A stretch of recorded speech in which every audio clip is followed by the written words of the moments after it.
À la Cour pénale internationale, la Chambre de première instance 5, composée du juge-président Bertrand Schmitt, du juge Peter Kovacs et du juge Chang-Woo Chang, a continué d'entendre entre le 29 août et le 22 septembre 2022 la déposition de témoins dans l'affaire le procureur contre Alfred Yekatom et Patrice Edouard Ngaïssona. Alfred Yekatom et Patrice Edouard Ngaïssona, dont le procès a débuté le 16 février 2021, sont accusés de crimes de guerre et des crimes contre l'humanité commis par le groupe armé anti-Balaka contre la population civile musulmane lors d'un conflit qui les opposait aux groupes armés Séléka en République centrafricaine en 2013 et 2014. Le témoin P1339 et les témoins P2353 ont comparu en bénéficiant de mesures de protection comme le recours à un pseudonyme, le floutage de l'image, la distorsion de la voix ou encore le recours à des huis clos partiels. Les deux autres témoins ont comparu devant la Chambre sans aucune mesure de protection. Il s'agit de M. Yapele et M. Barthélemy Namsenmo. Ces quatre témoins ont été interrogés par différents membres du bureau du procureur sous l'autorité du premier substitut du procureur Kweku van der Poel. Sur autorisation de la Chambre, le conseil principal du bureau du Conseil public pour les victimes, Mme Paulina Massida, a également pu adresser des questions aux témoins. Au nom de l'équipe de la défense de M. Patrice Edouard Ngaïssona, ce sont le conseil maître Alexander Knops, maître Marie-Hélène Proux qui ont mené le contre-interrogatoire de témoins. Pour le compte de la défense d'Alfred Yekatom, les témoins ont été contre-interrogés par maître Milan Dimitri et maître Léna Casier. Les témoins ont pu être entendus à la fois en présentiel ou par liaison vidéo et 3 d'entre eux ont été interprétés à partir de la langue sango. Le 43e témoin de l'accusation, M. Yapele, a été interrogé par le bureau du procureur sur les circonstances dans lesquelles il avait rejoint le mouvement anti-Balaka en 2013. Comment saviez-vous où aller, à savoir dans la direction de Baoro ou de Carnot? Comment est-ce que vous saviez que vous deviez vous rendre à cet endroit précis pour y trouver les anti-Balaka? En fait, l'information s'est passée sur RFI, sur les zones, etc. Moi-même, j'ai pris mon courage pour aller vers la direction et chercher à rejoindre les anti-Balaka. Dans votre entretien, vous indiquez que le moment où vous êtes arrivé sur zone, dans ces bois, l'objectif était de chasser les musulmans. Et il s'agit de l'onglet 24, ERN 3391, lignes 941 et 942. Comment l'avez-vous su? Comment saviez-vous que c'était l'objectif? En fait, mon objectif, c'est de rejoindre les anti-Balaka et chasser les mercenaires, surtout les mercenaires étrangers qui sont venus faire du mal au peuple centrafricain. Mon objectif, ce n'est pas d'aller rejoindre les gens et chasser les musulmans. Ce n'est pas tous les musulmans. Mais on chasse seulement les Séléka. Contre-interrogé par la défense de M. Ngaïssona, le témoin a d'abord confirmé que la perte de son père et de 36 autres membres de sa famille l'avaient poussé à rejoindre les anti-Balaka. Il a ensuite parlé de sa relation avec les membres de sa famille et les populations musulmanes avant cet événement tragique. En fait, on vivait ensemble. Et je me sentais bien. Une fois arrivé au village, parfois je suis avec mes petits oncles, parfois je suis avec ma tante. Parfois, je les suivais même au champ. Malgré que je ne cultivais même pas, mais je les suivais au champ pour aller rester avec eux, passer des bons moments avec eux et demander surtout le nom de certaines choses au champ, certaines choses que je ne comprends pas dans ma vie. Parfois, le week-end, je suis avec mes petits oncles. Je les demandais à me donner un peu de boisson du village. On change un peu des idées. On vivait en famille, en harmonie. Je suis aussi du côté de nos frères musulmans. Je ne sais même pas comment vous expliquer. J'ai des frères qu'on a grandi ensemble depuis l'enfance, jusqu'à même aujourd'hui.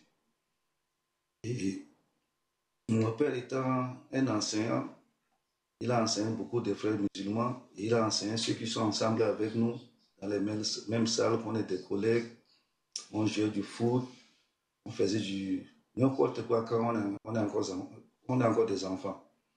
Je suis tellement habitué dans ce milieu, ça m'a fait beaucoup d'émotions et beaucoup réfléchir. Ça me fait aussi pitié comment nous vivons ensemble, nous sommes comme les enfants de même père, même mère, et après, on commence à se battre à cause des hommes politiques.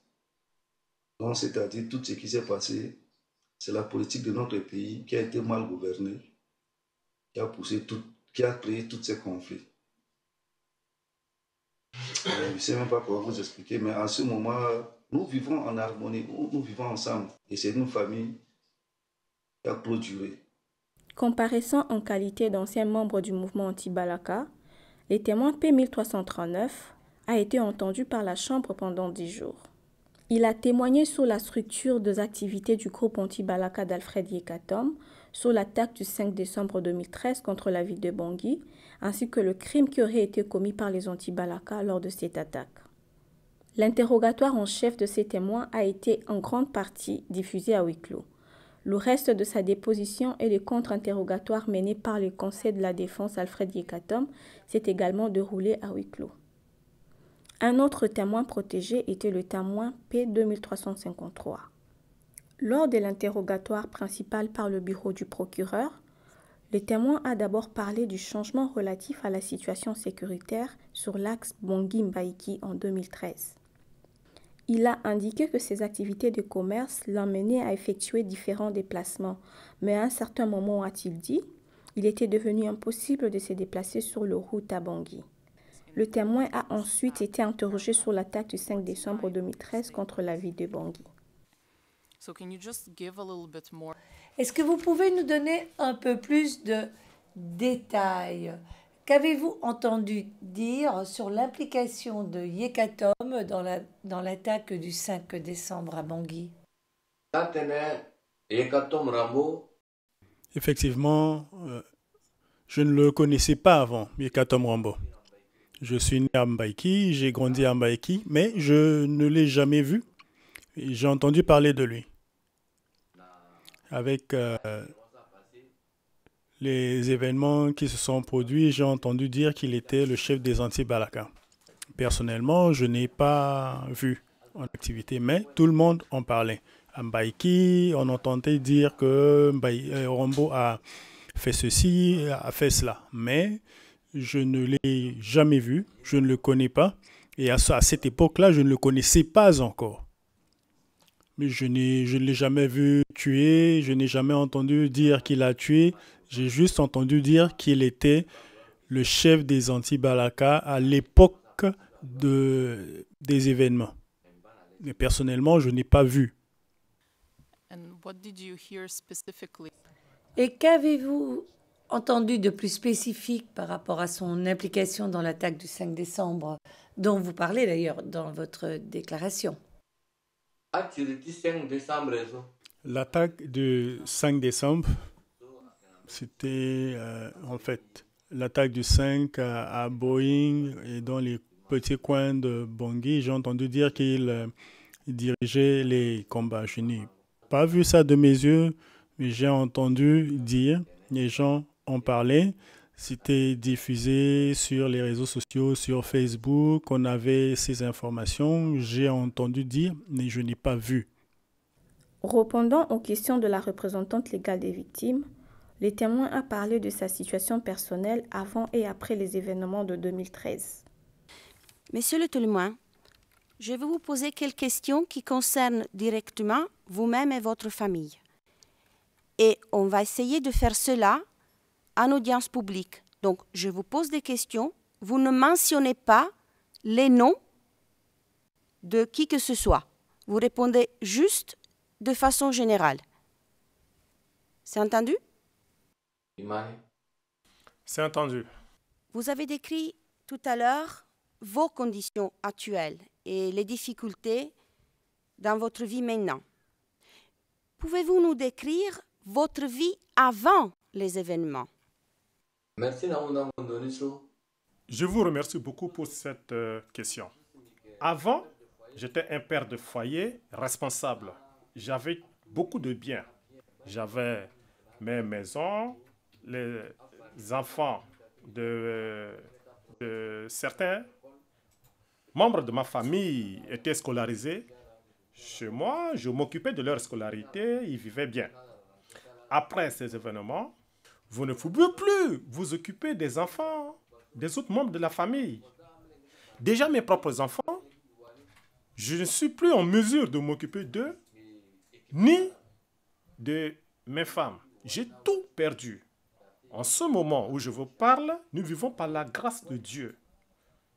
J'ai beaucoup de problèmes. Problèmes de logement, problèmes de soutien scolaire pour mes enfants. Vous voyez, c'est très difficile. Arrivé à un moment donné, les enfants abandonnent l'école. Vous voyez, j'ai 3 ou 4 enfants comme ça qui ont abandonné l'école. C'est pénible. Certains sont obligés de travailler comme cordonniers, d'autres comme des chargeurs. Et c'est pénible, en tout cas c'est pénible. Lors du contre-interrogatoire par la défense d'Alfred Yekatom, les témoins parlaient de l'atmosphère qui régnait à l'époque entre le chrétien et le musulman de Mbaïki. Je comprends que l'harmonie était présente entre chrétiens et musulmans avant les événements, mais je comprends aussi que vous avez dit nous battre entre communautés, puis que vous avez dit que certains ont attisé le feu. Alors, est-ce que je comprends qu'il y avait quand même une partie de la population locale qui voulait le départ des musulmans à un moment donné? Vous savez, dans un tel type d'événement, la population, les responsables de l'époque ne voulaient pas du départ des musulmans. Mais parmi eux, certains, il y avait des jeunes, il y avait des délinquants. Et avec les anti-Balaka, ils se sont alliés pour commencer à proférer des menaces, à insulter, dire on ne veut pas vous pouvoir ici, on va vous tuer. Ils utilisaient des termes de ce genre. C'est ça qui nous a poussés à partir parce qu'on n'arrivait plus à supporter cette oppression ou cette pression. Monsieur Barthélemy Namsenmo était le dernier témoin à être entendu par la Chambre au cours de ces 4 dernières semaines. Il a comparu devant la Chambre en qualité d'ancien conseiller local et coordonnateur régional des anti-Balaka de Carnot. Il a répondu aux questions en lien avec une liste de criminels qu'il avait élaborée. Est-ce que vous reconnaissez ce document? Très bien, madame. Pouvez-vous... Donc, je lis que c'est une liste des assassins et criminels de la sous-préfecture de Carnot. Maintenant, quand on regarde la liste, déjà juste à cette première page, on voit le mot « bourreau » en rouge. Pouvez-vous expliquer à la Chambre de quoi il s'agit? Quand j'ai mis en rouge le mot « bourreau », c'est-à-dire que ce monsieur Nis, qui est le Komzon, après la mort de Roka, à Amata-Gaza, c'est lui qui finançait les anti-Balaka en leur achetant les munitions de chasse, les cartouches, pour aller contre les musulmans qui se sont réfugiés à la frontière camerounaise pour les abattre et ramener leurs bêtes. Et il en profite pour aller vendre au niveau du marché à bétail à Nassauvé. C'est comme ça qu'il s'est enrichi pour construire une maison ici, même à Bangui. Ce que je peux dire à travers ce mot bourreau. C'est lui qui leur donne l'argent, c'est lui qui leur donne des munitions, des armes, tout ça. Et donc, si on peut juste montrer la deuxième page... Il en est de même, je m'imagine alors, pour les autres individus par rapport auxquels on voit aussi ce mot « bourreau ». Oui, comme vous voyez, quand je mets « bourreau », « bourreau », « bourreau » en rouge, pour dire que c'est tous ceux-là qui finance les anti-Balaka d'aller semer du désordre et leur ramenant les butins de leur guerre. Juste ça, madame. Lors du contre-interrogatoire par la défense de Patrice Edouard Ngaïsona, les témoins ont répondu à plusieurs questions sur ses rencontres personnelles avec M. Ngaïsona. Et vous avez eu l'occasion de rencontrer M. Ngaïsona en personne à quelques reprises pendant ces réunions, c'est exact? Oui, je me suis approché de ce monsieur. Un bon monsieur, un éducateur, que je le connais, posé. Et lui aussi m'a donné beaucoup de conseils pour veiller sur Carnot. Pour ne pas que les choses se dégénèrent encore. C'était comme ça qu'il m'a pris des conseils. Il m'a mis en route. Je suis reparti sur Carnot. Et pendant vos rencontres en privé avec M. Ngaïsona, est-ce que vous l'avez déjà entendu tenir des propos guerriers? L'avez-vous déjà entendu encourager ou approuver la commission de crimes commis contre les civils musulmans? Même pas, madame. Même pas. Même pas un jour. Lui-même, il a fui aussi pour s'exiler au Cameroun. Hein? Après, de revenir au pays. Comment il peut encourager les choses, madame? Ça ne se fait pas et ça ne se ferait même pas. Ah, ce sont tous des mensonges, madame. Ce propos, je n'accepte pas, madame. Vous connaissez M. Ngaïsona, vous savez que c'est un civil, c'est pas un militaire, il n'était pas armé. Est-ce que vous êtes d'accord avec moi qu'il était, comme coordonnateur général, strictement un porte-parole politique pour les revendications des anti-Balaka? Je le connais en tant que commerçant et porte-parole des anti-Balaka pour les représenter seulement rien auprès de les Nations Unies, Communauté européenne et l'État centrafricain, c'était tout. Donc, M. Ngaïsona n'a donné ni armes, ni quoi. Qu'est-ce qu'il faisait, lui? Il était où, lui? Bref. Le procès dans l'affaire Le procureur contre Alfred Yekatom et Patrice Edouard Ngaïsona s'est poursuivi le 21 octobre 2022 avec la déposition de nouveaux témoins appelés par le bureau du procureur.